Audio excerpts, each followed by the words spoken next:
Муж с женой смотрят фильм ужасов. На экране появляется ужас. Жена: ой, мама. Муж: узнала, да, свою маму? Вовочка входит в класс с опозданием в 5 минут. Учительница: Вова, ты где был? Картошку жарил, Марья Ивановна. Садись. Еще через 10 минут в класс входит Катя. Учительница: Картошкина, а где ты была? Идет обход в больнице. Медсестра спрашивает у доктора: а почему у вас за ухом свечка? Ё-моё, а кому же это я карандаш-то всунул?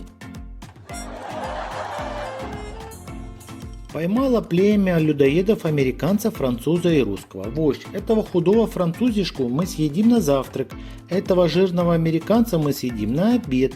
Племя: а русского мы съедим на ужин. Вождь: нет, русского мы отпустим. Я вместе с ним в одной группе в МИМО учился.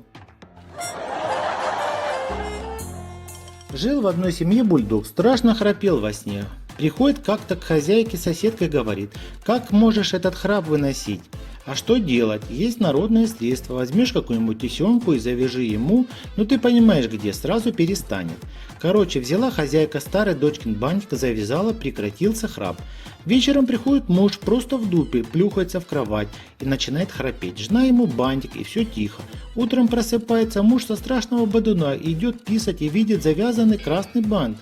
Потом глядит на бульдога, то же самое, садится на кровать, долго думая, потом говорит бульдогу: точно не понимаю, конечно, где мы с тобой вчера были, но, как видишь, первое место все-таки взяли.